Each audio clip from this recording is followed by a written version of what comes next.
স্বাগতম সবাইকে। আশা করি আমরা সবাই ভালো আছি, আমিও ভালো আছি। আমি বিদিতা দাশগুপ্তা, পড়াশোনা করছি ঢাকা বিশ্ববিদ্যালয়ের আন্তর্জাতিক সম্পর্ক বিভাগে। আজকে আমি তোমাদের জন্য নিয়ে এসেছি ইতিহাস দ্বিতীয় পত্রের বোর্ড প্রশ্নগুলো নিয়ে। তোমরা এইচএসসি 25-এর যারা আছো তারা অনেকেই বোর্ড পরীক্ষা নিয়ে চিন্তিত আছো যে কিভাবে কোয়েশ্চেন সলভ করবে। তো আজকে অ্যাডমিশন বির পক্ষ থেকে আমরা বোর্ড কোয়েশ্চেন সমাধান করব। তো প্রথমেই দেখে নিই আমরা কারা কারা জয়েন হয়েছি। অ্যাডমিশন বির পক্ষ থেকে আমরা বোর্ড কোয়েশ্চেন সমাধান করব। তো প্রথমেই দেখে নিই আমরা কারা কারা জয়েন হয়েছি।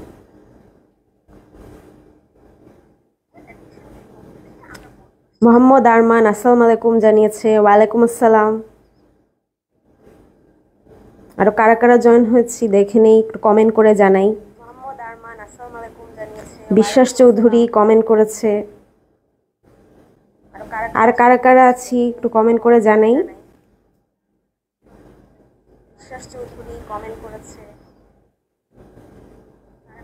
দীপায়ন কুমার সালাম জানিয়েছে। ওয়ালাইকুম আসসালাম। পূজা দাস জয়েন করেছে। দীপায়ন কুমার কেমন আছেন? যে আমি ভালো আছি। রেশমা আক্তার আসসালামু আলাইকুম জানিয়েছে। ওয়ালাইকুম আসসালাম। আচ্ছা চলো আমরা তাহলে শুরু করে দেই নাকি? তোমরা জয়েন হতে থাকো, এরপর আমরা শুরু করে দিই। আচ্ছা, প্রথমেই আমরা নিয়ে আসছি, প্রথমেই আমাদের অ্যাডমিশন বি অফিসিয়ালের পক্ষ থেকে তোমাদের এইচএসসি 25-এর জন্য আমরা একটা কোর্স লঞ্চ করছি, যেটার নাম হচ্ছে এইচএসসি 25 ফাইনাল টাচ, টার্গেট আমাদের A+। তো আসো আমরা দেখে নেই যে এই কোর্সে আমরা তোমাদের কি কি সার্ভিস দিচ্ছি।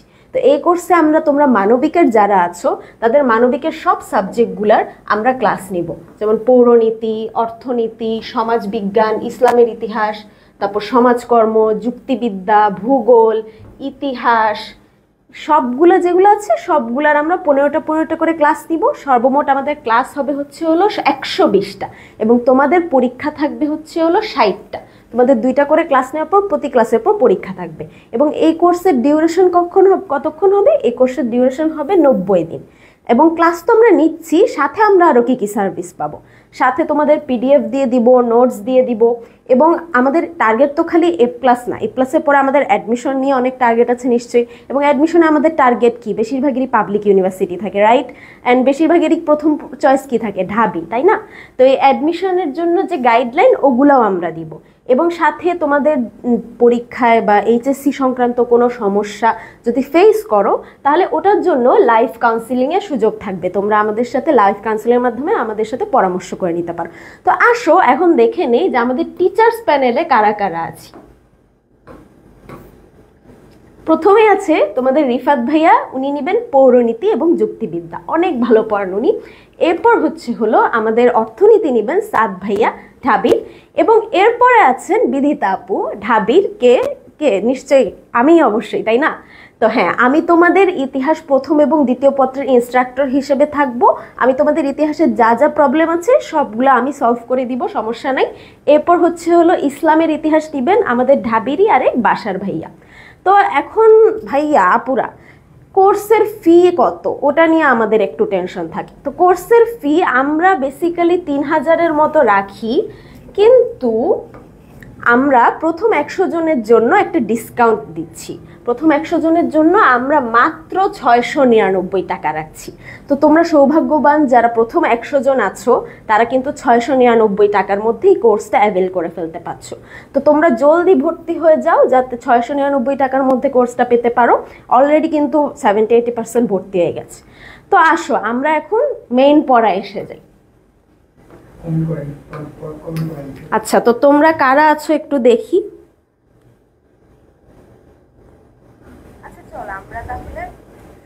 আচ্ছা, পদ্মাবতী কমেন্ট করেছো, আমার হিস্ট্রি নাই তাও ক্লাসে আসলাম। আচ্ছা, খুবই ভালো। এদের হিস্ট্রি নাই, তারপরেও ক্লাসে কেন আসছো? মানে তারপরেও ডেডিকেশনে খুবই ভালো লাগলো। আচ্ছা থাকো তাহলে, দেখো হিস্ট্রি হিস্ট্রি কি কি কোয়েশ্চেন আমরা সলভ করব না করব। আচ্ছা, আর কে কে আছি এখন একটু কমেন্ট করে জানাই। এই প্রথম প্রশ্নে বসে যাই, চলো। ভার্সাই শহর কোন দেশে অবস্থিত? এটা আসছে 2023 সালের বোর্ডে। তো ভার্সাই শহরে প্রথম আমাদের অপশনগুলো দেখি। প্রথমে আছে ইংল্যান্ড, এরপর রাশিয়া, এরপর জার্মানি, এরপর ফ্রান্স। তো কমেন্ট করে জানাই তো এটার উত্তর কি হবে। ভার্সাই শুনে কি কিছু মনে পড়ছে? ভার্সাইয়ের সাথে কিন্তু একটা যুদ্ধের সম্পর্ক আছে, একটা ঐতিহাসিক যুদ্ধ। ভার্সাইয়ের সাথে একটা ঐতিহাসিক যুদ্ধের সম্পর্ক আছে। একটু কমেন্ট করে জানিয়ে দেই যে ভার্সাই শহরটার সাথে কোন যুদ্ধ সম্পর্কিত।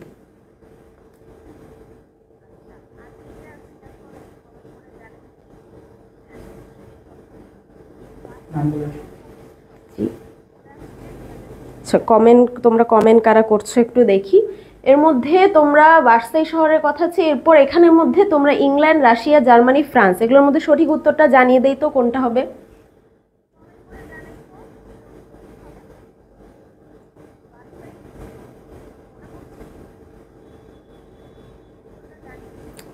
আচ্ছা, আফরিনা কি বলছো? ফ্রান্স। তারপর ধ্রুবতারা কমেন্ট করেছো গুড ইভিনিং। গুড ইভিনিং, আচ্ছা ঠিক আছে, তোমাদেরও গুড ইভিনিং। আচ্ছা, কামরুন খান লিখেছো ইংল্যান্ড, ওকে। পূজা রায় চৌধুরী লিখেছো রাশিয়া, পূজা দাস লিখেছো ফ্রান্স, অন্তরা বিনতে মল্লিক লিখেছো ফ্রান্স, আফরিনা কি ফ্রান্স, জাহিদ হাসান জয় ফ্রান্স, দীপায়ন কুমার ফ্রান্স। আচ্ছা, তাহলে দেখে নেই সঠিক উত্তরটা কি।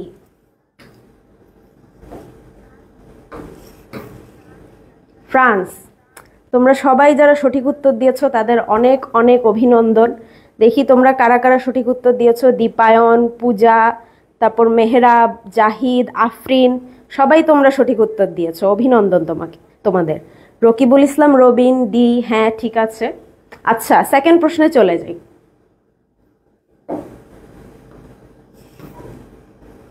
আচ্ছা, সেকেন্ড প্রশ্ন, এটাও 2023 সালে আসছিল। হিটলার কত সালে জার্মানির চ্যান্সেলর পদে নিযুক্ত হন? কি কি সাল আছে দেখে নেই। 1923, 1932, 1936, 1939। আচ্ছা, হিটলারের নাম তো আমরা সবাই কম বেশি জানি, তাই না? তো এবং এটাও জানি যে হিটলার জার্মানির চ্যান্সেলর পদে ছিল। তো এখন এই জার্মানির চ্যান্সেলর পদে যে হিটলার ছিল, এটা কত সালে উনি নিযুক্ত হয়েছিলেন? এটা একটু কমেন্ট করে জানিয়ে দেই তো দেখি।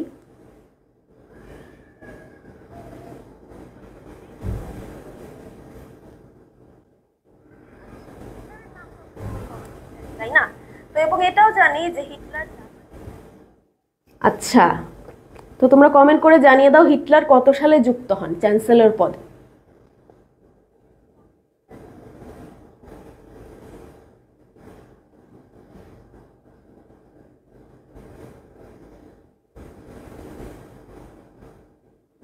আচ্ছা, পূজা দাস লিখেছো 1939। আচ্ছা, শাকিল আহমেদ লিখেছে এমসিকিউ পিডিএফটা দিয়েন। হ্যাঁ, এমসিকিউ পিডিএফ তোমরা ক্লাসের পরে পেয়ে যাবে। এখন একটু ক্লাসটা করো, উপর পিডিএফ পেয়ে যাবে।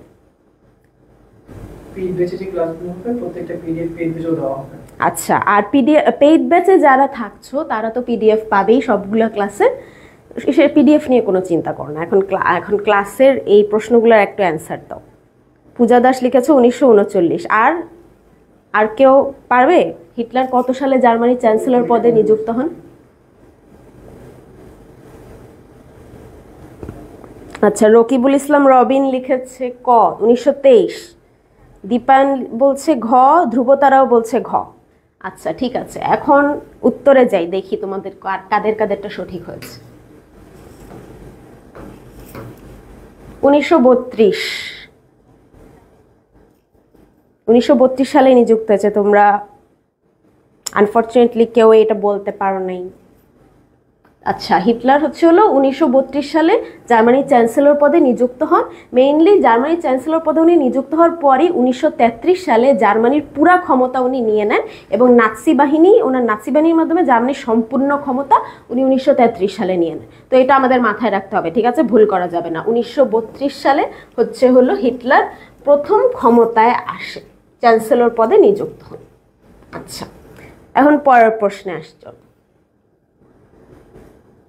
এখন হচ্ছে গ্লাসনস্ট রীতি কে প্রবর্তন করেছিলেন? এটাও 2023 সালে আসা প্রশ্ন, এটা কমেন্টে জানিয়ে দিই। গ্লাসনস্ট রীতি কে প্রবর্তন করেছিলেন?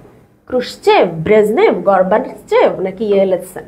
আচ্ছা, নামগুলো এমনিও আমাদের অনেক কাছাকাছি লাগে, তাই না? মানে রাশিয়ান নামগুলো একটু একটু উদ্ভট রকমের, তাই না? এই জন্য একটু কনফিউজিং তোমাদের একটু হলেও লাগতে পারে যে ক্রুশ্চেভ, ব্রেজনেভ, গর্বাচেভ, ইয়েলৎসেন সব তো একই রকম লাগে আপু। আচ্ছা ঠিক আছে, আসো তো তোমরা কমেন্টে জানিয়ে দাও যে কে হবে। আচ্ছা, স্নিগ্ধা তেরেসা কোস্টা লিখেছে গর্বাচেভ, আফরিন আখির বলেছে গর্বাচেভ। আচ্ছা, এরপর আরও বলো, আরও কে কে জানো গ্লাসনস্ট রীতি কে প্রবর্তন করেছিলেন? আচ্ছা, আর এম রবিউল ইসলাম ফারহাবি বলছে ক, ক্রুশ্চেভ। আচ্ছা, মেহেদি হাসান বলছে ক, আফরিন আখি বলছে গ, গর্বাচেভ। ওকে, পূজা রায় চৌধুরী বলছে গ, বর্ষা বলছে গর্বাচেভ। আচ্ছা ঠিক আছে, আমি তোমাদের তাহলে দেখে আসি সঠিক উত্তরটা, ঠিক আছে?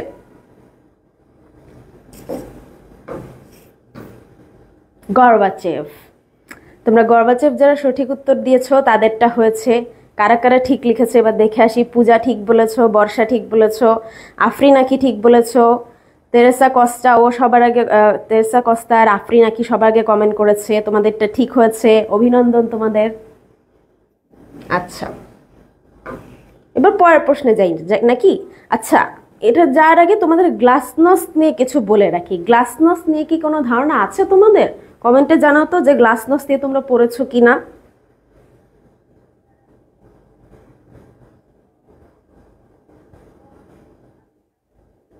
আচ্ছা, গ্লাসনস্ট হচ্ছে হলো একটা রাশিয়ান শব্দ যার অর্থ হচ্ছে হলো স্বচ্ছতা বা উন্মুক্ততা।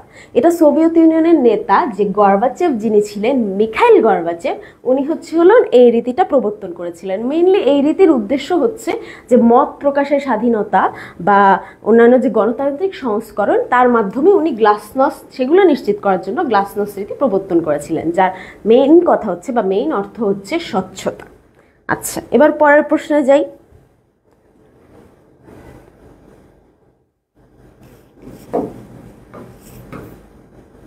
আচ্ছা, এখন প্রশ্ন আসছে, কার্ল মার্কসের বিশ্ববিখ্যাত গ্রন্থ দাস ক্যাপিটাল কত সালে প্রকাশিত হয়? কার্ল মার্কস নাম তো শুনেছি নিশ্চয়ই, ওনার যে গ্রন্থ দাস ক্যাপিটাল, এখন এই গ্রন্থটা কত সালে প্রকাশিত হয়? 1867, 1885, 1889 নাকি 1898? কমেন্ট করে যাই তো, কমেন্ট করে নিই।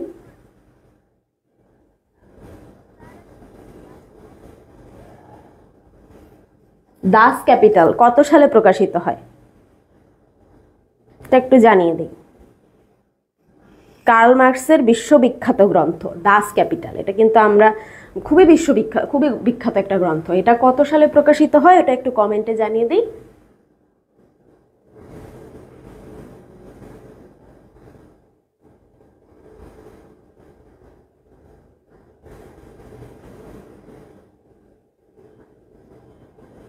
আচ্ছা, আফরিন আখি বলছো খ, 1885। ঠিক আছে আফরিন, ভালো রেসপন্স করছো, ধন্যবাদ আফরিন। বাকিরা কই? বাকিরাও কমেন্ট করে জানাও। পূজা রায় চৌধুরীও খ বলছো, 1885। ঠিক আছে,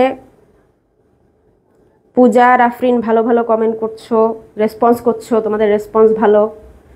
পূজা দাস ক বলছো, পূজা দাস বলছো 1867। ঠিক আছে, এরপর মেহেদি হাসান বলছো গ, 1889।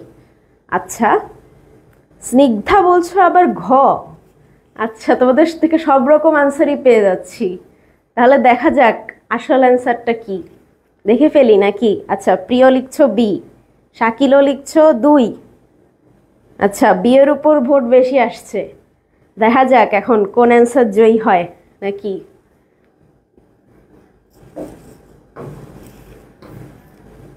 অ্যান্সার হবে ক, 1867।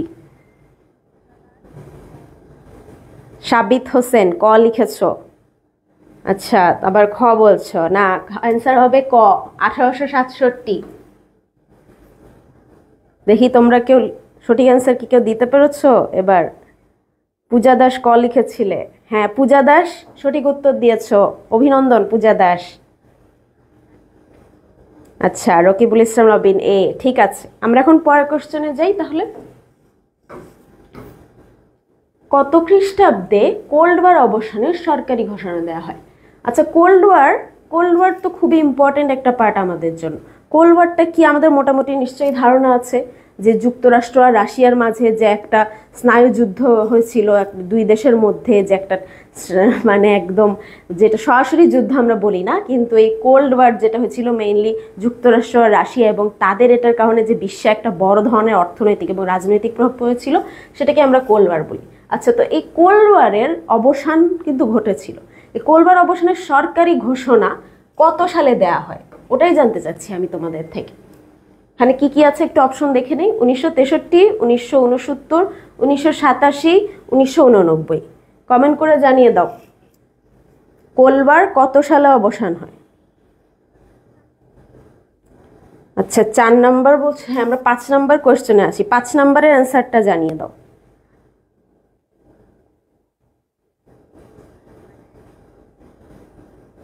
আচ্ছা, মেহেদি হাসান, তৌফিক। আচ্ছা, তোমরা কত নাম্বারে অ্যান্সার দিচ্ছ একটু? 4, 5, 5 না 4, ওটা পাশে লিখে দিলে ভালো হয়।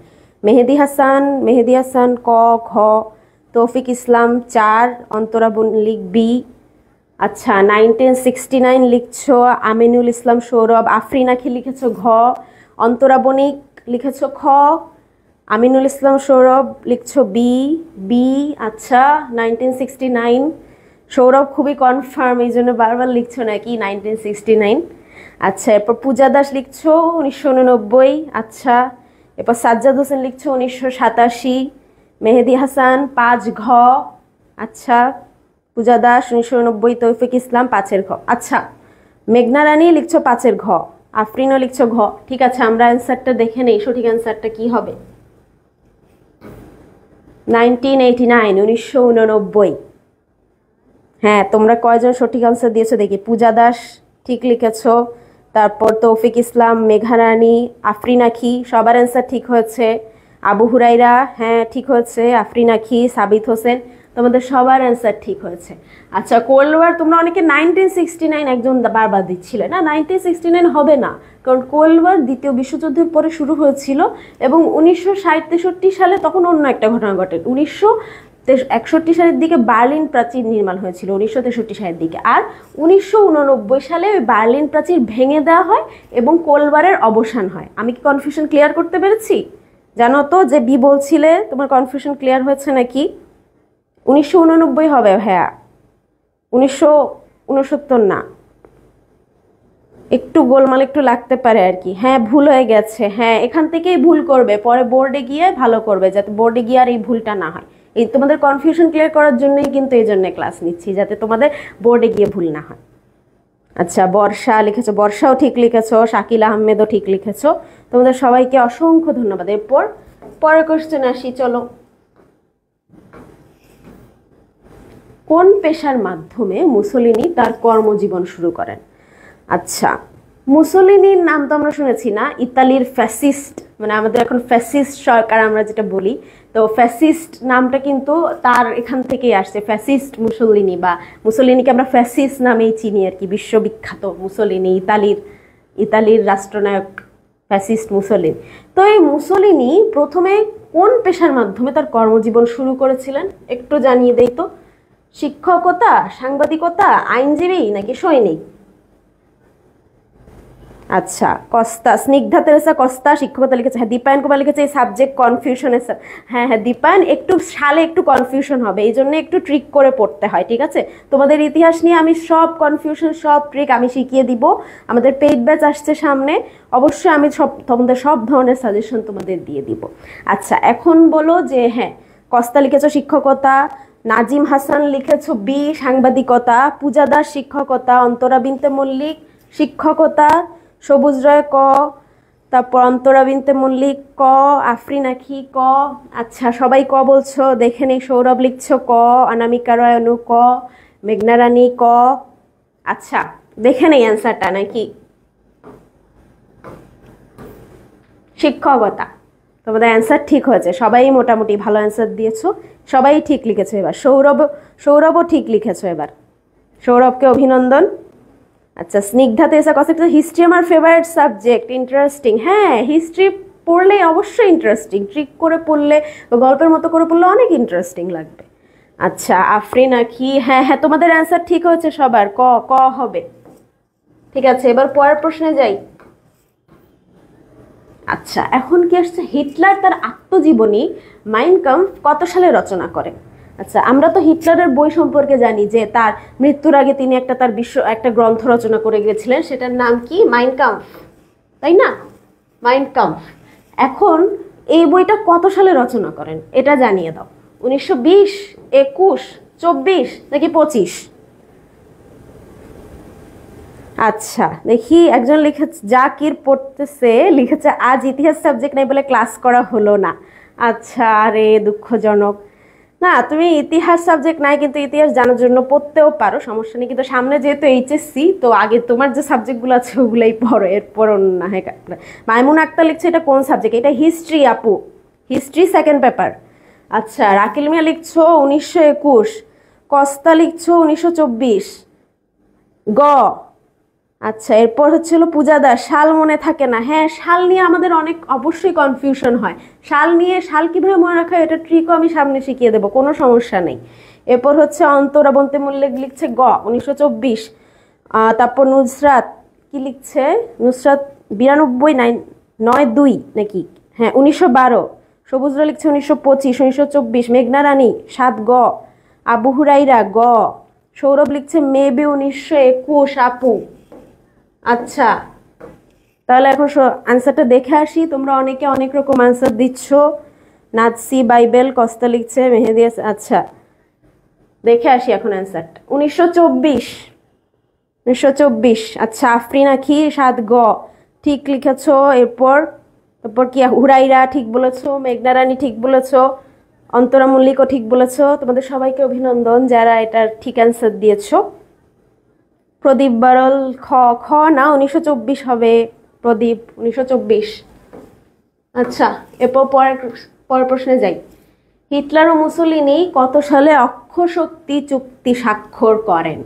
আচ্ছা এই প্রশ্ন দেওয়ার আগে তোমরা আমাকে একটা কমেন্টে জানাও, এই যে অক্ষশক্তি, দ্বিতীয় বিশ্বযুদ্ধে যে অক্ষশক্তি ছিল, এই অক্ষশক্তিতে কোন কোন দেশ ছিল এটা একটু কমেন্ট করে জানাই। 8 নাম্বার অক্ষশক্তিতে কোন কোন দেশ ছিল একটু কমেন্ট করে জানাই। অন্তরা বণিক মল্লিক হয়েছে, হ্যাঁ হয়েছে, এখনই জানাও অক্ষশক্তিতে কোন কোন দেশ ছিল একটু কমেন্ট করে জানাই। এরপর আসছি প্রশ্নে। আচ্ছা সাল কেমনে মনে রাখবো আপু? হ্যাঁ সাল মনে রাখার টেকনিক আছে, তোমার হিস্ট্রি ধারাবাহিকভাবে পড়তে হয়, সাল অনুযায়ী পড়লে তোমার ওইভাবে মনে থাকবে। আচ্ছা অক্ষশক্তিতে কোন কোন দেশ ছিল একটু বলো তো, কমেন্টে জানাই। জাপান, জার্মান, ইতালি, কস্তা লিখেছে, হ্যাঁ কস্তা ঠিক হয়েছে, জাপান, জার্মান, ইতালি ছিল। আচ্ছা 8 নাম্বার লিখছো সাব্বির আহমেদ, ইতালি, জার্মান, হ্যাঁ আরেকটা ছিল কিন্তু সাব্বির, ইতালি, জার্মান আর জাপানকে ভুললে হবে না। আচ্ছা কস্তা বলছে 1936। তারপর তৌফিক ইসলাম লিখছো খ 1930। নুসরাত জাহান 1936। পল্টু তালুকদার বলছো ডি 1936। আবু হুরাইরা বলছো গ। অন্তরা বিনতে মল্লিক জাপান, জার্মান, ইতালি, হ্যাঁ ঠিক হয়েছে, ইতালি, জার্মান, জাপান। আচ্ছা ঠিক আছে এখন এই অবজেক্টিভটার আনসার দাও। 1925, 30, 34 নাকি 36? আচ্ছা 34 বলছো, ঠিক আছে দেখে আসিয়া সঠিক অ্যান্সারটা কি? 1936। 1936 যারা দিয়েছো তাদেরটা হয়েছে ঘ। ঘ হবে।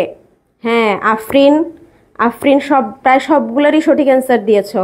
আফরিনকে অনেক অভিনন্দন। আফরিন, তারপর আরও কয়েকজন আছো, তোমরা সবাই কন্টিনিউসলি ভালো অ্যান্সার দিচ্ছ। ঠিক আছে, এরপর হচ্ছে অন্তরা বিনতে মল্লিক ঘ। দীপায়ন কুমার 1936। হ্যাঁ, দীপায়ন ঠিক হয়েছে। আচ্ছা, এরপর পরের কোশ্চেনে যাই। মিখাইল গর্বাচেভ পুঁজিবাদী রাষ্ট্রের দ্বারস্থ হয়েছিলেন, এর কারণ হিসেবে নিচের কোনটা গ্রহণযোগ্য? আচ্ছা, ভালো করে আগে প্রশ্নটা পড়ি। ঠিক আছে, মিখাইল গর্বাচেভ কে রাশিয়ার ওই সময়ের নেতা ছিলেন, তাই না? এই মিখাইল গর্বাচেভ পুঁজিবাদী রাষ্ট্রের কাছে দ্বারস্থ হয়েছিলেন। পুঁজিবাদী রাষ্ট্র কোনটা? পুঁজিবাদী রাষ্ট্র হচ্ছে আমেরিকার ওইদিকে, মানে ওয়েস্টে যেটা। আর রাশিয়া তো কমিউনিস্ট পার্টি ছিল, সমাজতান্ত্রিক। এর কারণ হিসেবে নিচের কোনটা গ্রহণযোগ্য? মানে সাধারণত তো মিখাইল গর্বাচেভরা সমাজতান্ত্রিক রাষ্ট্র হচ্ছে, তাই না? তাহলে তারা পুঁজিবাদী রাষ্ট্রের কাছে কেন দ্বারস্থ হয়েছিল? এটা একটু ভেবে আনসার দিই। ঠিক আছে, আচ্ছা আমরা আগে অপশনগুলো পড়ে নিই। অভ্যন্তরীণ সমস্যা সমাধান, পুঁজিবাদী রাষ্ট্রের সাথে সুসম্পর্ক পুনর্গঠন, দেশের অর্থনৈতিক ব্যবস্থা পুনর্গঠন, নাকি রাষ্ট্রীয় কাঠামো পুঁজিবাদে রূপান্তর করা? একটু ভেবে আনসার দিই। অপশনগুলো ভালো মতো পড়ে নেই, এরপর একটু ভেবে আনসার দিই।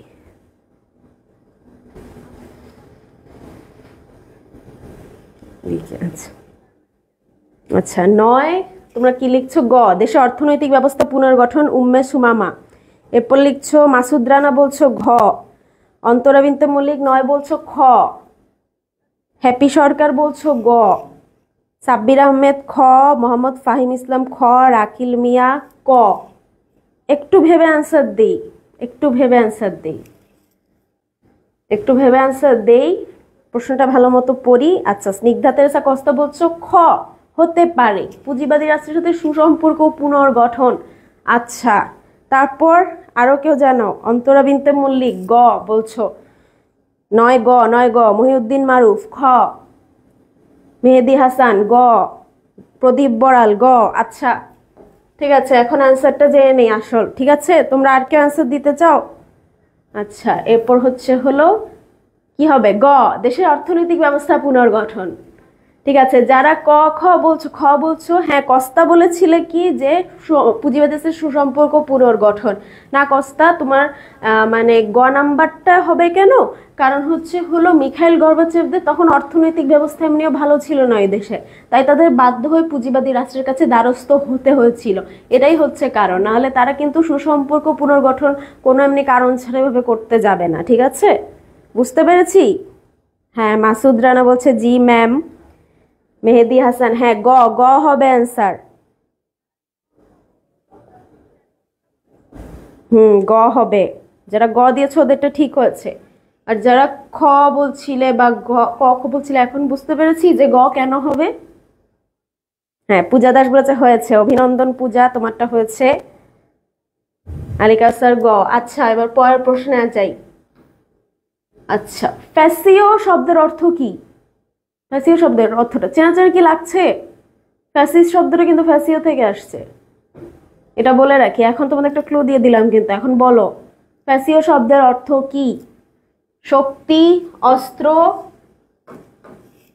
শক্তি, অস্ত্র, বন্ধু, নাকি শিক্ষা? ফ্যাসিও শব্দের অর্থ কি? এটা দুইটা বোর্ডে এসেছে, 2015-তে একবার এসেছে, 2021-এ একবার এসেছে। প্রশ্নটা কিন্তু অনেক ইম্পর্টেন্ট। বলো কি হবে? শক্তি, কস্তা লিখছো শক্তি। তারপর দ্বারস্থ দ্বারস্থ কি? দ্বারস্থ মানে কোনো ঘটনার সম্মুখীন হওয়া, মানে বাধ্য হয়ে করা আর কি। দ্বারস্থ মানে কোনো ঘটনার দ্বারস্থ, বা এটা করতে দ্বারস্থ মানে তারা বাধ্য আর কি ওটা। এরপর হ্যাপি সরকার বলছে ক, শক্তি। এরপর লিখছো ক। ক আলামিন এ হবে। দীপায়ন ক। পূজা দাস ক। প্রিয় আসাদ ক। নুসরাত জাহান ক। সবাই ক বলছো, দেখি তাহলে অ্যান্সারটা কি হবে। ক, তোমাদের সবার অ্যান্সার ঠিক হয়েছে। উম্মে সুমা শক্তি হতে পারে, হ্যাঁ ঠিক, শক্তি হবে। ফ্যাসিও, ফ্যাসিস শব্দটা আসছে ফ্যাসিও থেকে। ফ্যাসিও মানে একটা শক্তি, এটা একটা ইটালিয়ান শব্দ যেটা মুসোলিনির ক্ষেত্রে ব্যবহার করা হতো। বুঝতে পেরেছি আমরা? আচ্ছা, তাহলে এবার পরের কোশ্চেনে যাই। আচ্ছা, দেখি তোমরা কি লিখছো। আফরিন আখি ক, হ্যাঁ হয়েছে আফরিন আখি। প্রদীপ বড়াল হয়েছে। পরের কোশ্চেনে যাই। তোষণ নীতি বলতে কোনটি বোঝায়? আচ্ছা, ভালো মতো ঠান্ডা মাথায় প্রশ্নটাকে পড়ি। তোষণ নীতি বলতে কোনটি বোঝায়, এটা এসেছিল 2021-এ। অপশনগুলো পড়ে নিই, ঠিক আছে? অস্ত্রলোপ করার নিয়ম, সন্তুষ্টি করার নিয়ম, আক্রমণ থেকে বিরত থাকার নিয়ম এবং নির্দিষ্ট নিয়মে বাধা। কোনটা জানিয়ে দিই তো, একটু ঠান্ডা মাথায় ভাবি। তোমাদের পড়া থাকলে তোমরা তো বুঝতেই পারবে, তবে অপশনগুলো একটু ভালো মতো পড়ে নাও। তোষণ নীতি, তোষণ নীতি বলতে কি বোঝায়? 11 নম্বরে আছি আমরা। স্নিগ্ধা তেরেসা কস্তা বলছে সন্তুষ্টিকর নিয়ম। খ নুসরাত জাহান, বি বৈশাখী সরকার। 11 অস্ত্রলোপ করার নিয়ম। আচ্ছা, এরপর আরো জানাই। অন্তরা বিনতে মল্লিক, খ সন্তুষ্টি করার নিয়ম। বর্ষা বলছো 11 অস্ত্রলোপ করার নিয়ম। জেআর আলামিন বলছো খ সন্তুষ্টি করার নিয়ম। নুসরাত জাহান বলছো 2 সন্তুষ্টি করার নিয়ম। তৌফিক ইসলাম 2। পূজা রায় 11 খ। ঠিক আছে, অ্যান্সার জেনে আসি। সঠিক অ্যান্সারটা কি হবে? সন্তুষ্টি করার নিয়ম। আচ্ছা, তোমরা যারা খ লিখেছো ঠিক হয়েছে। আচ্ছা, তোষণ নীতিটা কি আসলে, বা আমরা তোষণ নীতি বলতে আমরা কি জানি তোষণ নীতিটা কি? তোষণ নীতি নিয়ে একটু অল্প করে বলে রাখি, ঠিক আছে, যাতে তোমরা পরে আর ভুল না করো। যে সন্তুষ্টি করে না, তোষণ নীতি হলো দ্বিতীয় বিশ্বযুদ্ধে যখন হিটলার বিভিন্ন দেশ এরকম আক্রমণ বা বিভিন্ন দেশের দখল নিচ্ছিল, তখন ইংল্যান্ড আর ফ্রান্স জার্মানির সাথে এমন একটা নীতি করে যে জার্মানি এগুলো করুক, কিন্তু তারা এটা কোনো বাধা দেবে না। এটাকে আমরা ইংলিশে অ্যাপিজমেন্টও বলি, ট্রিটি অফ অ্যাপিসমেন্ট। আচ্ছা, তোমাদের ইংলিশ এটা এখন লাগবে না, জাস্ট জানার জন্য বললাম। তোষণ নীতি হলো ওটাই, সহজ কথা হলো সন্তুষ্টি করার নিয়ম। মানে ব্রিটেন আর ফ্রান্স এমন হিটলারের সাথে এমন কিছু করতে চাচ্ছিল না যাতে হিটলার খেপে যায় বা এমন কিছু, তাই তারা ভাবতো যে হিটলার ছোট ছোট দেশ নিচ্ছে, নিক, তাকে ওইভাবেই সন্তুষ্ট করে যাতে নিজেদের দেশ আক্রমণ না করে। মানে জানোই তো, চাচা আপন মানে বলে না যে আগে নিজেরটা বাঁচাবে, এরপরে না অন্যের কথা দেখবে, ওইটাই আর কি। ব্রিটেন ফ্রান্স এই নীতিটাই আর কি গ্রহণ করেছিল যে হিটলার অন্য দেশ দখল করছে, করুক, আমাদের দিকে আক্রমণ না আসলেই হলো, ওটাই আর কি। বুঝতে পেরেছো তোমরা? জানো তো তোষণ নীতি ক্লিয়ার হয়েছে কিনা? তোষণ নীতি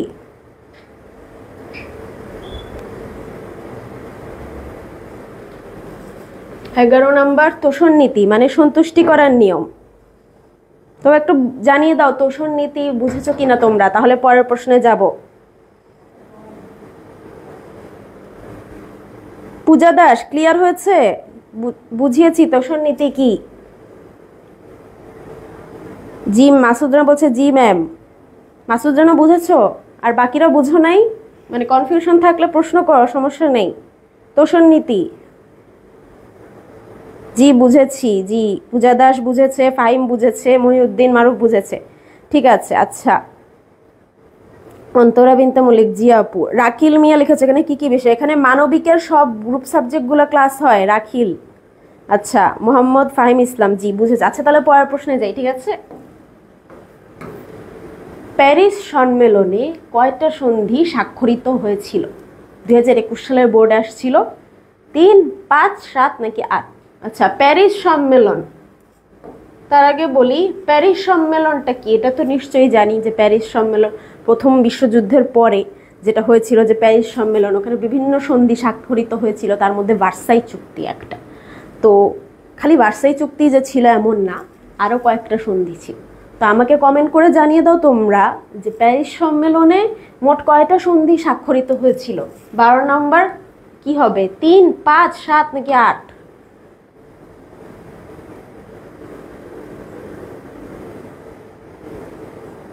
আচ্ছা আপু, কত অধ্যায়? এটা হিস্ট্রির সেকেন্ড পেপারের সব বোর্ড কোশ্চেন আপু। নুসরাত প্রিয়া, হিস্ট্রি সেকেন্ড পেপারের সব বোর্ড কোশ্চেন।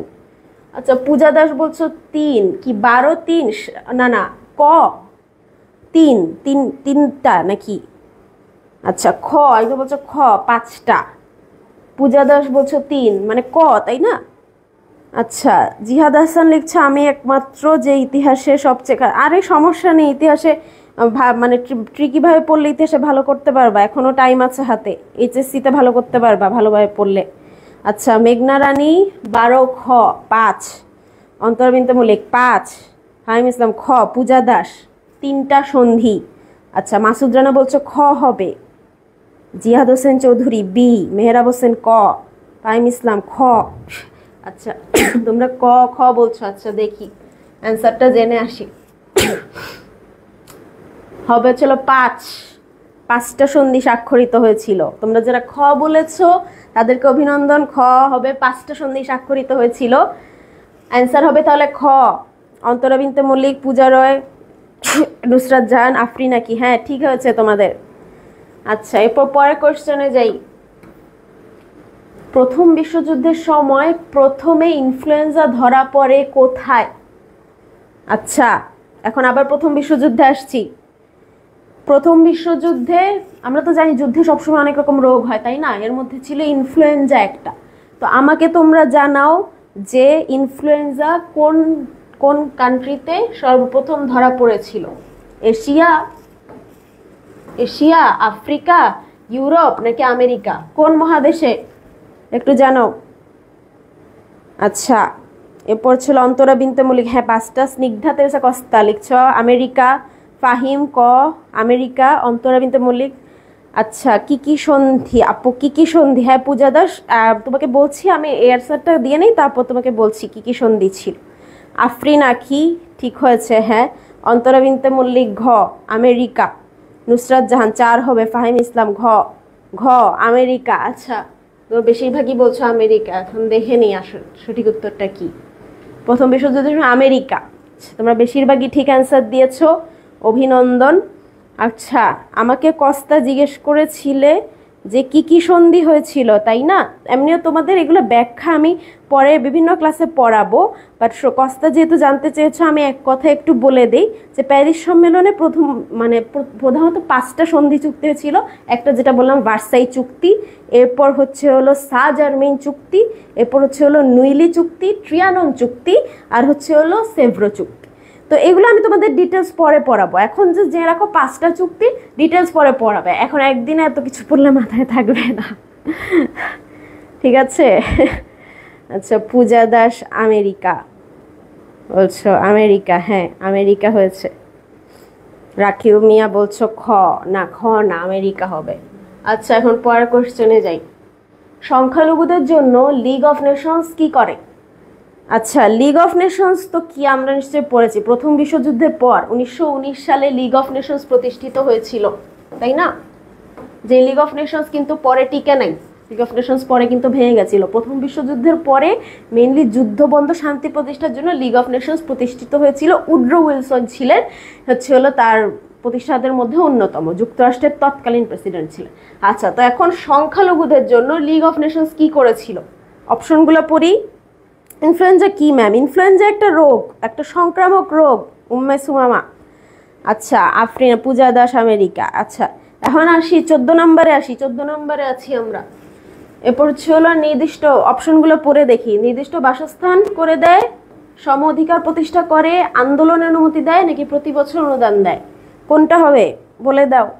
খ, সম অধিকার প্রতিষ্ঠা করে। পূজা দাস লিখছ খ, নাজিম হাসান বি, ধনহারি কেডি, ধনহারি রয় খ, নাজিম হাসান ডি হবে, প্রতি বছর অনুদান দেয়। আচ্ছা, এরপর কি? নুসরাত জাহান লিখছ 2, সম অধিকার প্রতিষ্ঠা করে। কস্তা লিখছ খ হতে পারে। আচ্ছা, ঠিক আছে, তাহলে আমরা সঠিক অ্যান্সারটা জেনে নেই। সম অধিকার প্রতিষ্ঠা করে। আচ্ছা, তোমরা খ দিয়েছো যারা তাদেরটা সঠিক হয়েছে, অভিনন্দন। বর্ষা 2, হ্যাঁ বর্ষা হয়েছে। এরপর নুসরাত জাহান 2 লিখছো, 2 হ্যাঁ হয়েছে, সবারটা হয়েছে তোমাদের। পরের কোশ্চেনে যাই। নেপোলিয়ন কোথায় জন্মগ্রহণ করেন? নেপোলিয়নের নাম তো আমরা যারা হিস্ট্রি পড়েছি তারা কম বেশি জানি, তাই না? এমনি নর্মাল মানুষ তো আমরা জানি নেপোলিয়ন বোনাপোর্ট, ফ্রান্সের বীর সৈনিক। এই নেপোলিয়ন কোথায় জন্মগ্রহণ করেন? 4টা option, Corsica, Saint Helena, Cape Verde নাকি Danube? Corsica, Saint Helena, Cape Verde, Danube. 15 number কি হবে? 15 ক বর্ষা, উমেশ শর্মা ক, বর্ষা ক, কর্সিকা কর্সিকা কর্সিকা দ্বীপ।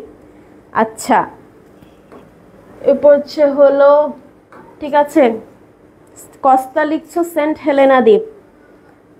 আচ্ছা এরপর হচ্ছে হলো নাজিম হাসান ক, নুসরাত জাহান 1, ধনারি রায় খ, নাজিম হাসান ক, কর্সিকা।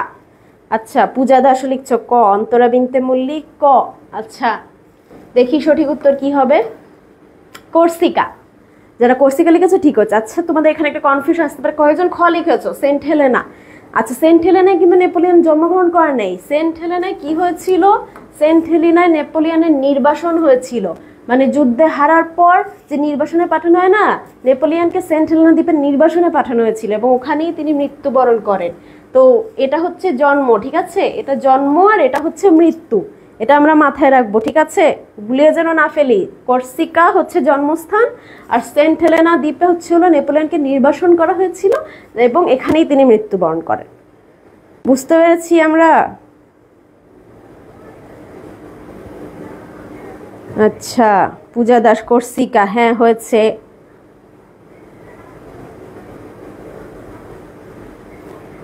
ও বুঝলাম, হ্যাঁ নির্বাসনে পাঠানো হয়েছিল, ঠিক আছে, এটা ভুল করা যাবে না।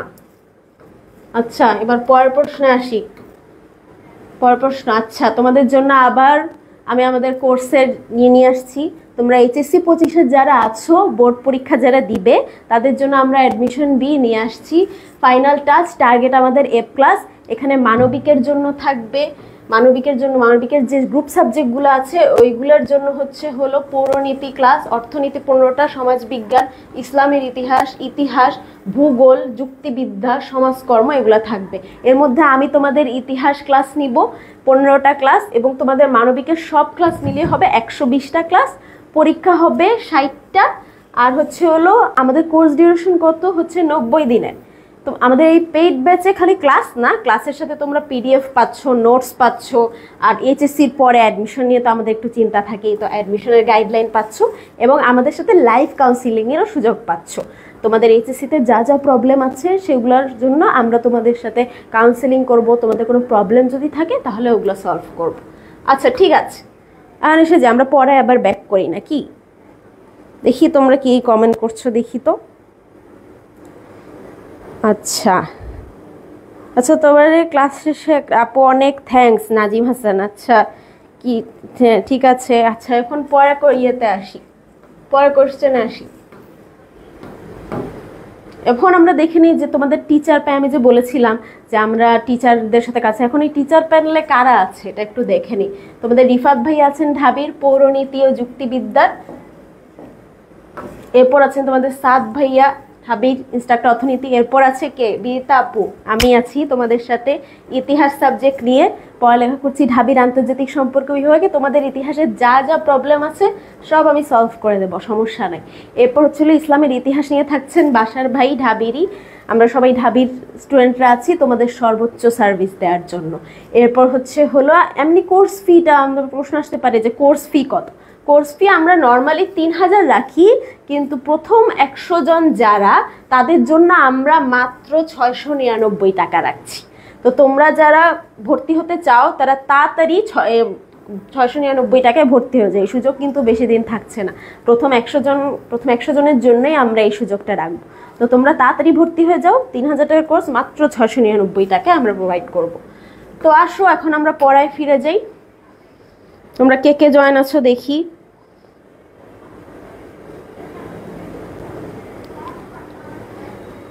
ম্যাম হিস্ট্রি শুধু 2টা অধ্যায় মোটামুটি পড়া আছে, এখন এ প্লাস পাবো কিভাবে? আচ্ছা জিহাদ, খালি 2টা অধ্যায় তো হবে না, খালি 2টা অধ্যায় হবে না, আরও পড়তে হবে। তো ওটার জন্য আমি তোমাদের পেইড পেজে ভর্তি হয়ে যাও, তোমাদের সব হিস্ট্রির সব গাইডেন্স আমি দিব, সমস্যা নেই, তুমি পড়াটা শুরু করো জাস্ট। ঠিক আছে, আমরা এখন 16 নম্বরে এসে গেছি। নুসরাত জান বলছে আছি আপু, থ্যাংক ইউ নুসরাত। আচ্ছা এরপর হচ্ছে হলো ইতিহাসবেত্তারা, এখন 16 নাম্বার কোশ্চেনে আসি চল। ইতিহাসবেত্তারা কাকে the chief proponent of revolution বা বিপ্লবের প্রধান প্রবক্তা বলে অভিহিত করেন? একটু মনোযোগ, ইতিহাসবেত্তারা কাকে, প্রশ্নটা ভালো মতো পড়ি, the chief proponent of revolution the chief proponent of revolution বা বিপ্লবের প্রধান প্রবক্তা বলে অভিহিত কর। Charles Montesquieu, Victor Hugo, Voltaire নাকি জে জ্যাক রুসো? একটু জানাই তো কমেন্টে। আচ্ছা আপু মনে থাকে না তো সালগুলো গুলিয়ে যায় ইন্টারেস্টিং হলেও। হ্যাঁ পূজা দাস আমি বুঝতে পারছি, ইতিহাসে সালগুলাই আসলে একটু কনফিউজিং, তো সালগুলাই এই জন্য একটু ট্রিক করে পড়তে হয়, একটু লিখে লিখে পড়তে হয়, একটু ধারাবাহিকভাবে পড়তে হয়, তাহলে বুঝতে পারবে। আচ্ছা নুসরাত প্রিয়া আপু আনসার মি, কি বলছো নুসরাত প্রিয়া? আচ্ছা স্নিগ্ধা তেরসা করতে হচ্ছে ঘ মনে হচ্ছে। তারপর হচ্ছে হলো জিহাদ হোসেন অ্যাডমিশন নিচ্ছি আপু, শিওর না বলছো, মন্তেস্কু, হুগো, ভলটেয়ার। নুসরাত জাহান লিখছে 4, জে জ্যাক রুসো। আচ্ছা এরপর বলো বাকিরা। নুসরাত জাহান 4 হবে। আচ্ছা হাসানুজ্জামান বলছে নামাজে বিরতি দেন। হ্যাঁ ওই যে মানে একটু পরই শেষ হয়ে যাবে, আর কয়েকটা কোশ্চেন আছে মাত্র, একটু ধৈর্য। মেঘনা রানী 16 বলছো ঘ, জে জ্যাক রুসো গ, ধনহরীরা বলছো গ, তৌফিক ইসলাম ঘ, জিয়াদ হাসান বলছো ডি হবে, নুসরাত প্রিয়া বলছো গ। আচ্ছা এখন নিয়ে দেখি অ্যান্সার হবে জে জ্যাক রুসো। তোমরা যারা ঘ বলেছো তাদেরটা ঠিক হয়েছে।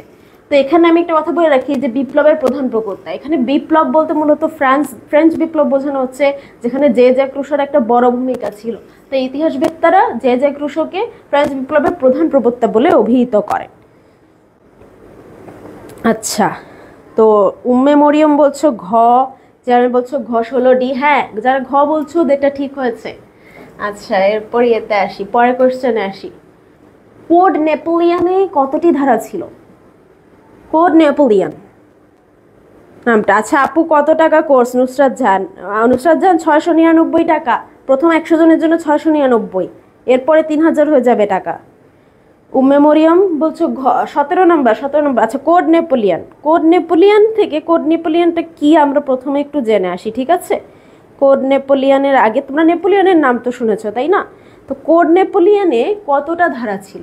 2285, 2287, 2087 নাকি 2187? আচ্ছা এই নেপোলিয়ন কোডটা মেইনলি শুরু হয়েছিল হলো একটা ফরাসি আইন ব্যবস্থা যখন স্থাপন করা হয়েছিল তার ভিত্তি স্থাপন করে হলো এই নেপোলিয়ন কোড। এবং এই নেপোলিয়ন কোড বিশ্বব্যাপী বহু দেশের আইনে এটা মানে প্রভাব ফেলে আর কি। তো এই নেপোলিয়ন কোড চালু হয়েছিল 1804 সালে, ঠিক আছে? এটা মনে রাখবেন 1804 সালে কোড নেপোলিয়ন প্রণয়ন করা হয়েছিল। এবং এই কোড নেপোলিয়নে কতটা ধারা ছিল ওটা একটু জানাই। 2285, 2287, 2087 নাকি 2187? একটু কনফিউজিং, একটু মাথা ঠান্ডা করে আনসার দেই, ঠিক আছে?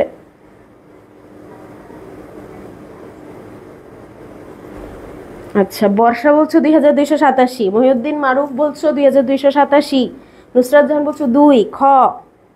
এটা জানি কারণ এইটা একটা জানি না কারণ এই চ্যাপ্টার পড়ি নাই। আচ্ছা পড়ে নিও। রুদ্রকৃষ্ণ বলছো 2, বৈশাখী সরকার 17 বলছো সি 2087, বৈশাখী সরকার। নুসরাত জাহান বলছো 2। আচ্ছা দেখে আসি তাহলে সঠিক অ্যান্সারটা কি হবে।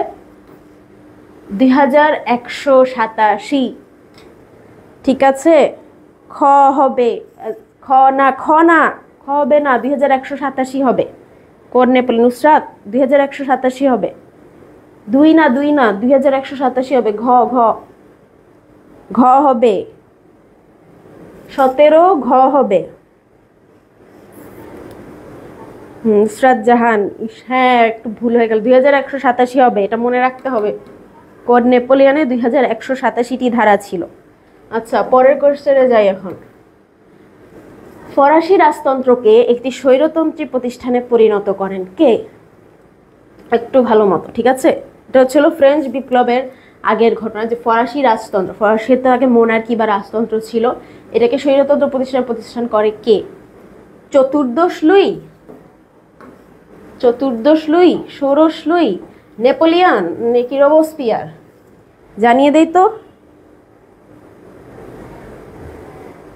আচ্ছা নুসরাত প্রিয়া বলছো 3000 কি হবে? এটা কোর্স ফি হবে। নুসরাত বলছো রং অ্যান্সার করলাম, সমস্যা নেই, ভুলবার মাধ্যমে আমরা শিখবো, যেগুলো ভুল করব ওগুলো আমাদের বেশি বেশি মনে থাকে আরো। নেক্সট ভালো হবে, হ্যাঁ নুসরাত জাহান। এরপর হচ্ছে হলো উম্মে সুমামা 18 বলছো ষোড়শ লুই, নুসরাত জাহান বলছো ষোড়শ লুই। আচ্ছা মোহাম্মদ হাসান ষোড়শ লুই, কস্তা বলছো ষোড়শ লুই, পূজা দাস খ ষোড়শ লুই, সবাই বলছো দুই দুই দুই ষোড়শ লুই। আচ্ছা ঠিক আছে, দেখে আসি এখন। সুমাইয়া ইসলাম সীমা আসসালামু আলাইকুম জানিয়েছো, ওয়ালাইকুম আসসালাম। আচ্ছা হবে চতুর্দশ লুই। তোমরা লুইয়ের মধ্যে কনফিউশন লাগাবা জানতাম। না নেপোলিয়ান হবে না, তৌফিক ইসলাম খ না ষোড়শ লুই না চতুর্দশ লুই, চতুর্দশ লুই হবে।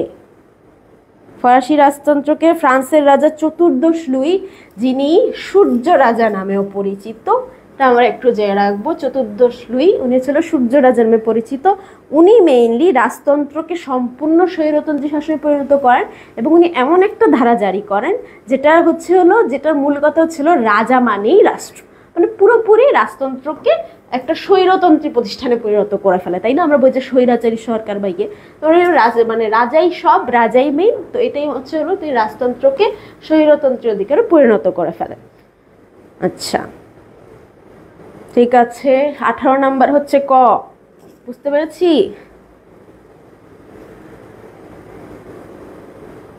আচ্ছা আবার ভুল, হ্যাঁ ভুলের মাধ্যমে শিখবা তোমরা। ক উম্মে মরিয়ম ক, হ্যাঁ চতুর্দশ লুই।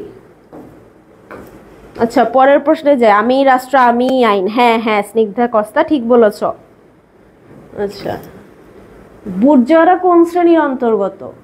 বুর্জোয়া আমরা নামটা শুনে মানে এমনি শুনি, তাই না? বুর্জোয়া, প্রোলেটারিয়েট কোন বিপ্লবের সাথে সম্পর্কিত বলো তো? এটা একটা বিপ্লবের সাথে সম্পর্কিত কিন্তু। হ্যাঁ ষোড়শ লুইয়ের সময় যুদ্ধ হয় পূজা, কিন্তু মেইনলি রাজতন্ত্র থেকে স্বৈরতন্ত্র চতুর্দশ লুইয়ের আমলে হয়েছিল, পরে ষোড়শ লুইয়ের সময় হয়। আচ্ছা স্নিগ্ধা তেরেসা কস্তা বলছো গ তৃতীয় শ্রেণীর অন্তর্গত। আচ্ছা তো বুর্জোয়ারা মেইনলি কোন বিপ্লবে হয়েছিল বলো তো? মানে কোন বিপ্লবের সময় থেকে এই শব্দটা আসে, বুর্জোয়া, প্রোলেটারিয়েট? আচ্ছা তো বলছো তৃতীয় তৃতীয় তৃতীয় শ্রেণীর অন্তর্গত। মুহিউদ্দিন মারুফ তৃতীয়, নুসরাত জাহান তৃতীয়, উম্মে মরিয়ম গ, ঠিক আছে। আফরিনা কি বলছো ক, নুসরাত জাহান 3 হবে আপু, ঠিক আছে। চলো জেনে আসি সঠিক উত্তরটা কি। তৃতীয়, হ্যাঁ তোমরা বেশিরভাগই সঠিক উত্তর দিয়েছো। বুর্জোয়ারা হচ্ছে হলো তৃতীয় শ্রেণীর অন্তর্গত। আচ্ছা এই বুর্জোয়া মানে কি একটু জেনে আসি। বুর্জোয়া শ্রেণী হচ্ছে হলো ওই ফরাসি শ্রেণীদের মধ্যে যারা মধ্যবিত্ত এবং ব্যবসায়ী সম্প্রদায়ের, তাদেরকে বলা হতো বুর্জোয়া শ্রেণী, এবং এরা ফরাসি বিপ্লবের অন্যতম একটা চালিকা শক্তি বা ড্রিভেন ফোর্স ছিল, ঠিক আছে। এরপর হচ্ছে হলো হ্যাঁ 1903 বলছো ফরাসি, হ্যাঁ ফরাসি বিপ্লবের, হ্যাঁ পূজা দাস বলছো গ, হ্যাঁ ঠিক হয়েছে তোমাদেরটা। পরের কোশ্চেনে যাই। জার্মানিকে দেয়া ভৌগোলিক শর্তাবলীর প্রধান বিষয় কোনটা? আচ্ছা এখানে আমরা মেইনলি জার্মানিকে দেওয়া ভৌগোলিক শর্তাবলী বলতে কোনটা বলছি, দ্বিতীয় বিশ্বযুদ্ধের আগে প্রথম বিশ্বযুদ্ধ যখন শেষ হয় তখন তো ভার্সাই চুক্তি করা হয়েছিল, তাই না? তো এই ভার্সাই চুক্তিকে জার্মানিকে কিছু শর্ত দেওয়া হয়েছিল, তো ওই শর্তগুলোর মধ্যে ভৌগোলিক শর্তাবলী যেগুলো ছিল ওগুলোর মধ্যে প্রধান বিষয় কোনটা? আধিপত্য বিস্তার, দখলকৃত অঞ্চল ফিরিয়ে দেওয়া, ট্রানজিট সুবিধা নেওয়া, নাকি বাণিজ্য সুবিধা নেওয়া? একটু মাথা ঠান্ডা করে অপশনগুলো পড়ি। আচ্ছা পূজা দাস, হ্যাঁ নিম্ন শ্রেণী। আচ্ছা 20 নাম্বার আমাকে বলো, 20 নাম্বার খ বলছো, 20 নাম্বার কি কস্তা খ বলছো, দখলকৃত অঞ্চল ফিরিয়ে নেওয়া। নুসরাত জাহান বলছো খ, ট্রানজিট সুবিধা, বাণিজ্য সুবিধা। 2 হবে 2 হবে। আচ্ছা এটা বোর্ডে আসছে 21 সালে। আফরিনা কি বলছো খ, নুসরাত জাহান। মহিউদ্দিন মারুফ বলছো গ হবে, ট্রানজিট সুবিধা। আচ্ছা তারপর দেখি মরিয়ম বলছো খ। আচ্ছা ঠিক আছে, অ্যান্সার জেনে আসি। দখলকৃত অঞ্চল ফিরিয়ে দেওয়া, অ্যান্সার হবে খ। তোমরা যারা খ দিয়েছো তারা ঠিক হয়েছে।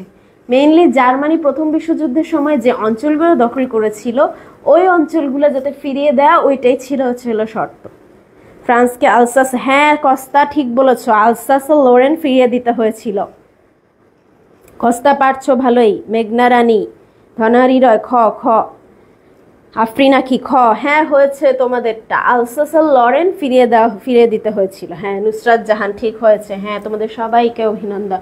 এরপর পরের কোশ্চেনে যাই। সার্ফ প্রথা কত সালে উচ্ছেদ করা হয়? সার্ফ প্রথা শুনেছি কি আগে নামটা?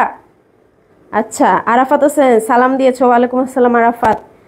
আচ্ছা তাসমিয়া আমিন 20 বলছো খ। আচ্ছা 20, এখন 21 নম্বরে আছি আমরা। সার্ফ প্রথা কত সালে উচ্ছেদ করা হয়? 18 সালে এসেছিল, অনেক আগে। আচ্ছা তো এখানে আমি আগে বলে রাখি সার্ফ প্রথাটা কি।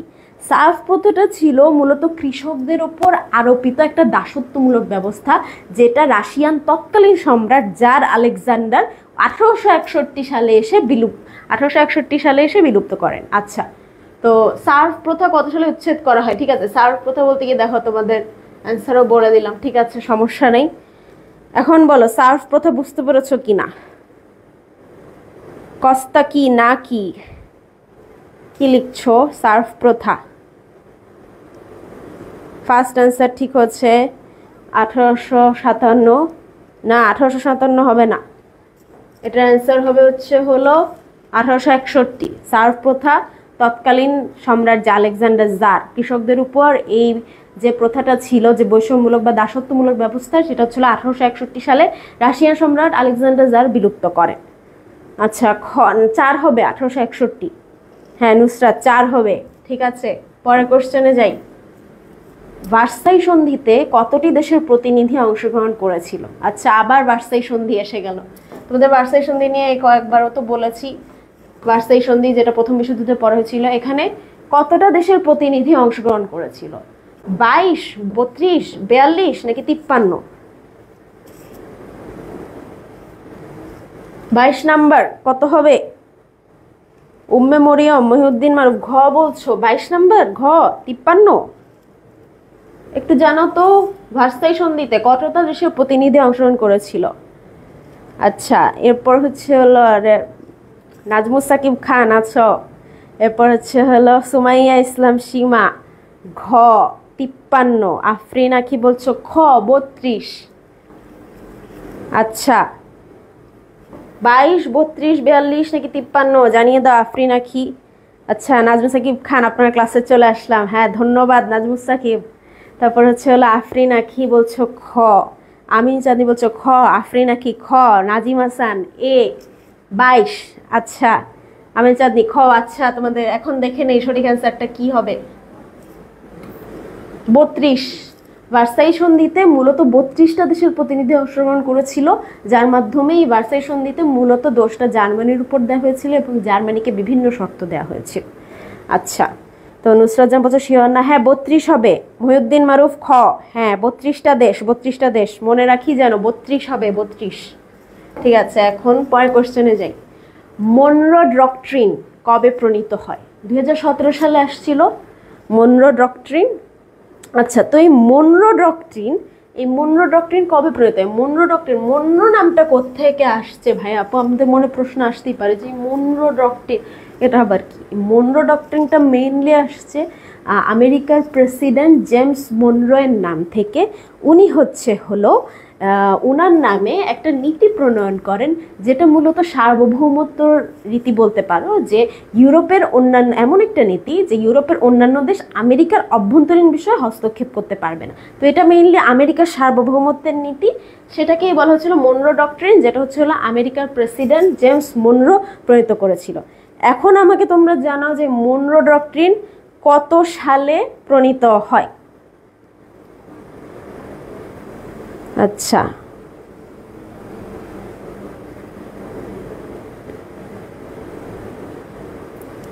তারপর হলো 23 নাম্বার জানাও কত সালে হবে? আপু জানা নেই। আপু আমি বি বলেছি। কত নাম্বার? 23 নাম্বার জানাও। মনরো ডক্ট্রিন কবে প্রণীত হয়?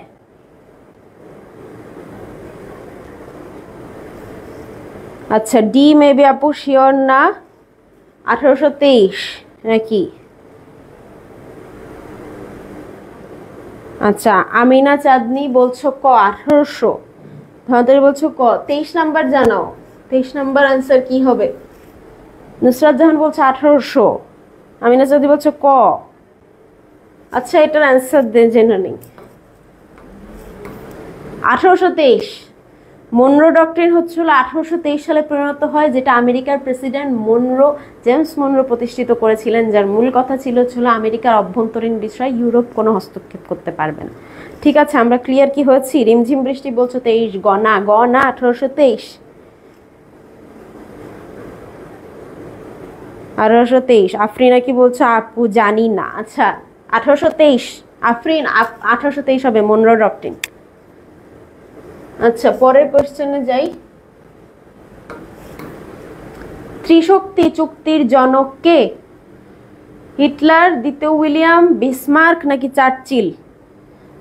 আমার ইতিহাস নেই, ইসলামের ইতিহাস আছে। আচ্ছা মহিউদ্দিন তাসলিমা বিন 23 বলছো গ। 23 গ হবে না। বর্ষা বুঝি না, বর্ষা কি বুঝো না আপু? এরপর ছিল ত্রিশক্তি চুক্তির জনক কে? 17 সালে আসছিল হিটলার, দ্বিতীয় উইলিয়াম, বিসমার্ক এবং চার্চিল। নাজিম হাসান ঠিক হয়েছে আপু, হ্যাঁ অভিনন্দন নাজিম হাসান। এরপর ছিল ত্রিশক্তি চুক্তির জনক কে? হিটলার, দ্বিতীয় উইলিয়াম, বিসমার্ক নাকি চার্চিল? 24 নাম্বার জানিয়ে দাও। 24 নাম্বার ত্রিশক্তি চুক্তির জনক কে? হিটলার, দ্বিতীয় উইলিয়াম, বিসমার্ক নাকি চার্চিল? 24 গ বিসমার্ক, 23 গ বিসমার্ক। মাশকুরা সুলতানা, রিয়াদ হাসান গ, স্নিগ্ধা তেরেসা কস্তা বলছো দ্বিতীয় উইলিয়াম, দ্বিতীয় উইলিয়াম না খ বলছো দ্বিতীয় উইলিয়াম। আচ্ছা বিসমার্ক, মহিউদ্দিন মারুফ খ। আচ্ছা ঠিক আছে, আমরা অ্যান্সারটা জেনে নিই। আচ্ছা ত্রিশক্তি চুক্তি জনক হচ্ছে Bismarck. German chancellor Otto von Bismarck হচ্ছে ত্রিশক্তি চুক্তির জনক করে। ঠিক আছে, এখন এই ত্রিশক্তি চুক্তির জনক বলা হয় হচ্ছে বিসমার্ক। ত্রিশক্তি চুক্তিটা কি? ত্রিশক্তি চুক্তিটা হচ্ছে এমন একটা চুক্তি যেটা হচ্ছে একটা কূটনৈতিক কৌশল বলতে পারো, যেটা ইউরোপের বিভিন্ন দেশগুলোর মধ্যে জোট গঠনের মাধ্যমে শান্তি বজায় রাখা। এবং এটা তৎকালীন প্রথম বিশ্বযুদ্ধের পরে, তৎকালীন দ্বিতীয় বিশ্বযুদ্ধের আগে তৎকালীন চ্যান্সেলর অটো ভন বিসমার্ক এই চুক্তি প্রণয়ন করেন, যেটা ইংরেজিতে স্লিফেন প্ল্যান নামেও পরিচিত। আচ্ছা 24 বছর ক না না বিসমার্ক, বিসমার্ক হবে, বিসমার্ক হবে Otto von Bismarck. Snigdha Teresa Costa কি বলছো? আফরিন আক্তার ঠিক, আফরিনা কি ঠিক হয়েছে? হ্যাঁ বৈশাখী বলছো 24 সি হয়েছে বৈশাখী। আচ্ছা এখন পরের কোশ্চেন যাই। বৈষম্যহীন সমাজ ব্যবস্থার সর্বপ্রথম ধারণা দেয় কে? বৈষম্যহীন সমাজ ব্যবস্থা সর্বপ্রথম ধারণা দেয় কে? 22 সালে এসেছে আর 19 সালে এসেছে? Thomas Moore, Robert when, Karl Marx নাকি ফ্রেডরিক অ্যাঙ্গেলস? মহিউদ্দিন মারুফ আবার ভুল, হ্যাঁ ভুলের মাধ্যমেই শিখবো। আচ্ছা তাসমিনা আমিন আপু হয়েছে, হ্যাঁ।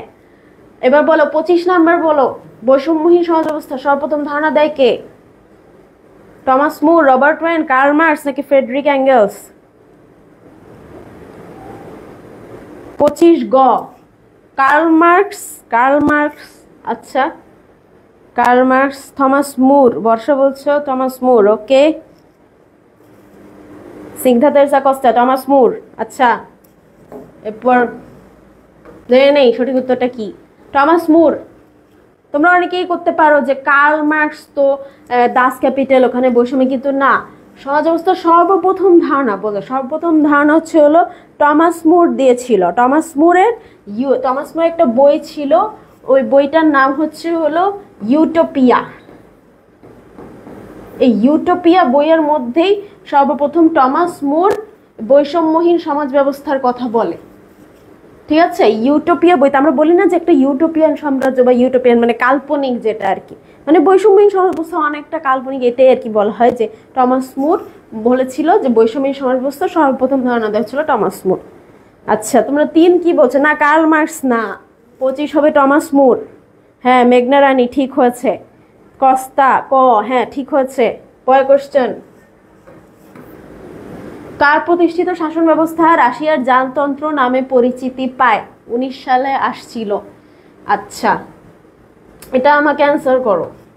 তৃতীয় ইভান দ্য গ্রেট, চতুর্থ ইভান দ্য গ্রেট, দ্বিতীয় নিকোলাস নাকি মিশেল রোমানভ? জানা হইল আপু, হ্যাঁ 26 নাম্বার। কার প্রতিষ্ঠিত শাসন ব্যবস্থা রাশিয়ার জারতন্ত্র নামে পরিচিতি পায়?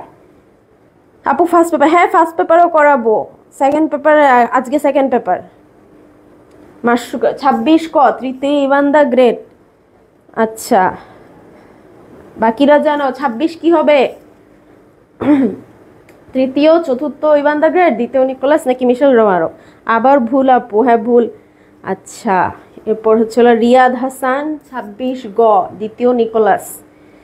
এরপর হলো শাহনাজ রাব্বি, হ্যাঁ আমি লেফটি বা হাত দিয়ে লিখি। এরপর হচ্ছে আমিনা চাঁদনি ক তৃতীয় ইভান দ্য গ্রেট।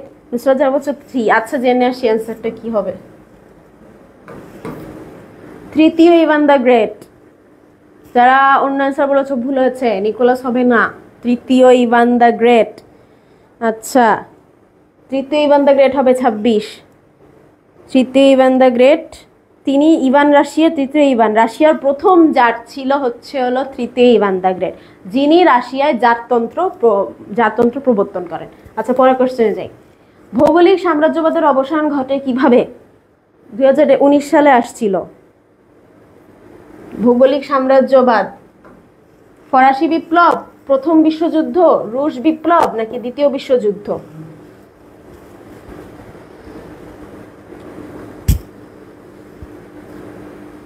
আনসারটা জানিয়ে দেই। ফরাসি বিপ্লব, প্রথম বিশ্বযুদ্ধ, রুশ বিপ্লব নাকি দ্বিতীয় বিশ্বযুদ্ধ? 27 নাম্বার অ্যান্সার করি। ফরাসি বিপ্লব, প্রথম বিশ্বযুদ্ধ, রুশ বিপ্লব নাকি দ্বিতীয় বিশ্বযুদ্ধ? আচ্ছা বলছো ফরাসি বিপ্লব। নুসরাত জাহান বলছো 1, ক্রাশ কুইন বলছো 1, অ্যামান্ডা চাঁদনি হয়েছে, স্নিগ্ধা তেরেসা কস্তা বলছো গ রুশ বিপ্লব। আচ্ছা অ্যান্সারটা জেনে আসি। দ্বিতীয় বিশ্বযুদ্ধের মাধ্যমে, ফরাসি বিপ্লব না, প্রথম বিশ্বযুদ্ধ না, মেইনলি দ্বিতীয় বিশ্বযুদ্ধের পরেই ভৌগোলিক সাম্রাজ্যবাদের অবসান ঘটে। কারণ দ্বিতীয় বিশ্বযুদ্ধের পর যে কলোনিয়াল পাওয়ার বা উপনিবেশবাদী সাম্রাজ্যগুলো ছিল ওগুলো দুর্বল হয়ে পড়ে এবং বিশ্বব্যাপী বিভিন্ন কলোনিগুলো স্বাধীন হওয়া শুরু করে এবং এইভাবে ভৌগোলিক সাম্রাজ্যবাদের অবসান ঘটে। তোমরা মনে হয় কনফিউজ করে ফেলছো, ভৌগোলিক সাম্রাজ্যবাদের অবসান, শুরু না, শুরু হলে অন্যগুলো হবে, কিন্তু শেষ হয়েছিল দ্বিতীয় বিশ্বযুদ্ধের মাধ্যমে। ঠিক আছে, বুঝতে পেরেছ? 27/4, হ্যাঁ দ্বিতীয় বিশ্বযুদ্ধ, 27 হবে দ্বিতীয় বিশ্বযুদ্ধ। আচ্ছা পরের কোশ্চেনে যাই। হিটলার লিখিত মাইন কাম্ফ গ্রন্থের প্রধান উপজীব্য কি? আবার হিটলারের ওই গ্রন্থ যেটা আগেও বলছিলাম কত সালে প্রকাশিত হয়েছিল। তো হিটলারের এই মাইন কাম্ফ গ্রন্থের প্রধান উপজীব্য কি? এটা একটু বলে দাও। জেল জীবন, রাজনৈতিক জীবন, নাৎসিবাদ নাকি সরকারি সমালোচনা? এটা সরকারি হবে, সরকারি সমালোচনা। আচ্ছা তো ভুল হয় কেন? হ্যাঁ হিস্ট্রি প্রথম একটু ভুল হবে। আমি সাদিয়া আজকে প্রথম ক্লাস করছি, ধন্যবাদ সাদিয়া। সামনের ক্লাসেও দেখার আমন্ত্রণ রইল। মাসকুরা সুলতানা 28 ক জেল জীবন, রিয়াদ হোসেন 28 নম্বরে আছি এখন। সাদিয়া সুলতানা আসসালামু আলাইকুম। ওয়ালাইকুম আসসালাম। বর্ষা বলছো নাৎসিবাদ। আচ্ছা মাইন কাম্ফের প্রধান উপজীব্য কি? তারপর 28 গ উম্মে সুমামা বলছো না সমাজকর্ম না সাদিয়া, এটা হলো ইতিহাস দ্বিতীয় পত্র। আমিনা চাঁদনি বলছো গ নাৎসিবাদ। আচ্ছা সঠিক উত্তরটা দেখে আসি তাহলে। নাৎসিবাদ, নাজিজম, হিটলার মানে কি আমরা বুঝি? নাজিজম তো হিটলার থেকে আসছে না, বা নাজিজম বা নাৎসিবাদ। এই নাৎসিবাদ এই হিটলারের বইয়েরই মেইন পয়েন্ট ছিল, মানে এগুলা তো ছিলই, মানে প্রধান উপজীব্য আমি জানতে চেয়েছি। এই সবগুলো তো ছিল, তবে প্রধান হলো এই নাৎসিবাদ। ঠিক আছে, পরের কোশ্চেনে যাই। জাতিসংঘের হৃৎপিণ্ড বলা হয় কাকে? এখন আসছি, জাতিসংঘে চলে আসছি। বলো জাতিসংঘের হৃৎপিণ্ড বলা হয় কাকে? সাধারণ পরিষদ, নিরাপত্তা পরিষদ, অসি পরিষদ নাকি আন্তর্জাতিক আদালত? আমেনা জাহান আসমা আজ প্রথম ক্লাস করছি, ধন্যবাদ আমেনা। সামনেও আমন্ত্রণ রইল। ধনহরি রয় গ কি কোনটা বলছো? 28 না 29 নম্বরে আছি এখন। আচ্ছা আপু কখন ক্লাস শুরু হয়? 7টার সময়। নেক্সট ক্লাস কবে জানিয়ে দেওয়া হবে আসমা? 29 তারিখ। 29 বলো। 29 খ নিরাপত্তা পরিষদ, মাসকুরা, সাইমা শাহরিয়া সালমান। রিয়াদ হাসান বলছো ঘ সাধারণ নিরাপত্তা, ওসি নাকি আন্তর্জাতিক আদালত? 29 খ উম্মে সুমামা বলছো, নুসরাত জাহান বলছো আচ্ছা সমাজকর্ম, হ্যাঁ হ্যাঁ, না সমাজকর্ম না, ইতিহাসের। আফরিনা কি বলছো? সাধারণ পরিষদ। বর্ষা বলছো নিরাপত্তা পরিষদ। আচ্ছা আমরা অ্যান্সারটা জেনে আসি। নিরাপত্তা পরিষদ জাতিসংঘের হৃৎপিণ্ড। হ্যাঁ আমরা প্রথমে ভাবতে পারি যে না সাধারণ পরিষদও তো অনেক রকমই আছে, সাধারণ, কিন্তু না, নিরাপত্তা পরিষদই হচ্ছিল জাতিসংঘের হৃৎপিণ্ড। আন্তর্জাতিক আদালত না, সাদিয়া সুলতানা, আন্তর্জাতিক আদালতে বিভিন্ন আইন, হ্যাঁ বিভিন্ন বিচার হয় ঠিকই, কিন্তু হৃৎপিণ্ড না। হৃৎপিণ্ড হলো জাতিসংঘের নিরাপত্তা পরিষদ, যার কারণ জাতিসংঘের মেইন লক্ষ্য হচ্ছে বিশ্বশান্তি রক্ষা, এবং এই বিশ্বশান্তি রক্ষার জন্য নিরাপত্তা পরিষদই সবচেয়ে গুরুত্বপূর্ণ ভূমিকা পালন করে থাকে। তাই ইউ ক্যান সে যে জাতিসংঘের হার্ট হলো নিরাপত্তা পরিষদ বা হৃৎপিণ্ড। আচ্ছা নুসরাত জাহান সরি 2 হবে, হ্যাঁ নুসরাত 2 হবে। আচ্ছা পরের কোশ্চেনে যাই। জাতিসংঘ গঠন প্রক্রিয়ার সর্বশেষ পদক্ষেপ হচ্ছে মস্কো সম্মেলন, ডাম্পার্টন সম্মেলন, ইয়ালটা সম্মেলন নাকি সান ফ্রান্সিসকো সম্মেলন? মস্কো, ওক্স, ইয়ালটা নাকি সান ফ্রান্সিসকো? জানিয়ে দাও। জাতিসংঘ গঠন প্রক্রিয়ার সর্বশেষ পদক্ষেপ 30 নম্বরে আছি আমরা এখন, আর কয়েকটা আছে, বেশি নাই, শেষের দিকে আছি আমরা। এরপর বলো বৈশাখী সরকার 29 না 30 নম্বর জানো আমাকে। জাতিসংঘ গঠন প্রক্রিয়ার সর্বশেষ পদক্ষেপ মস্কো, ডাম্বারটন, ইয়ালটা নাকি সান ফ্রান্সিসকো? 30 ঘ San Francisco, San Francisco. Shahriya Salman বলছো গ ইয়ালটা, মাহমুদা খাতুন বলছো ডি, নুসরাত জাহান বলছো 4। আচ্ছা সেটা দেখে আসি। হ্যাঁ সান ফ্রান্সিসকো সম্মেলন, যারা ঘ লিখেছো তাদের আনসার সঠিক হচ্ছে, সান ফ্রান্সিসকো সম্মেলন হবে। আচ্ছা পরের কোশ্চেন যাই। বান্দং সম্মেলনের প্রস্তাব অনুযায়ী ন্যামের নামকরণ করা হয়, জাতিসংঘের নামকরণ করা হয় অনুরূপ কোন সম্মেলন? ঠিক আছে মাথা ঠান্ডা। আচ্ছা ন্যামের একটা উদাহরণ দেওয়া হয়েছে, ঠিক আছে। এখন জাতিসংঘের নামকরণ এরকম অনুরূপ কোন সম্মেলনে হয় জাতিসংঘের? মস্কো, ওক্স, তেহরান নাকি কায়রো? আচ্ছা 30 ঘ, হ্যাঁ ঘ যারা বলেছো ওদেরটা সঠিক হয়েছে। আচ্ছা 31 নম্বর বলো জাতিসংঘের নামকরণ কোন সম্মেলনে করা হয়? 15 সালে আসছিল, মস্কো, ওক্স, তেহরান নাকি কায়রো? 31 নাম্বারটা জানিয়ে দেই। ইয়ালটা বলছো বর্ষা, সাইমন শাহরিয়ার বলছো মস্কো, সালমান মস্কো বলছো। আচ্ছা 31 নাম্বার কি হবে? আচ্ছা 31 নাম্বারটা বলে দেই। 31 নাম্বার হচ্ছে মস্কো সম্মেলনে হলো জাতিসংঘের নামকরণ প্রস্তাব করা হয়। হ্যাঁ মস্কো, নিশাদ মাহমুদ হ্যাঁ ঠিক হয়েছে, নুসরাত জাহান মস্কো হবে, মস্কো সম্মেলনে। পরের প্রশ্নে যাই। ট্রুম্যান ডক্ট্রিনের ধারা কোনটা? আচ্ছা ট্রুম্যান ডক্ট্রিন, এটা আগে যেমন মনরো ডক্ট্রিন, মনরো ছিল আমেরিকার প্রেসিডেন্টের নাম, যে এই ট্রুম্যানও ছিল হলো আমেরিকার একজন তৎকালীন প্রেসিডেন্ট দ্বিতীয় বিশ্বযুদ্ধের পর। হান্স ট্রুম্যান উনি উনি ট্রুম্যান ডক্ট্রিন প্রবর্তন করেছিল, যেটা মেইনলি কমিউনিজম প্রতিরোধের একটা কৌশল, মেইনলি রাশিয়ার বিরুদ্ধে। তো এটার ধারা কোনটা? অপশনগুলো ভালো মতো পড়ি। সকল জাতি স্বাধীনভাবে বসবাস, ধনী গরিবের সমতা বিধান, পৃথিবী থেকে দারিদ্রতা দূর করা নাকি যুদ্ধবিস্তৃত দেশগুলোর অর্থনীতি মজবুত করা? কোনটা বলো? Truman doctrine. 32 নম্বরে আছি আমরা। 32 ঘ যুদ্ধবিস্তৃত দেশগুলোর অর্থনীতি। 32 ঘ নুসরাত জাহান বলছো 32-4। আচ্ছা আচ্ছা আচ্ছা 32-4।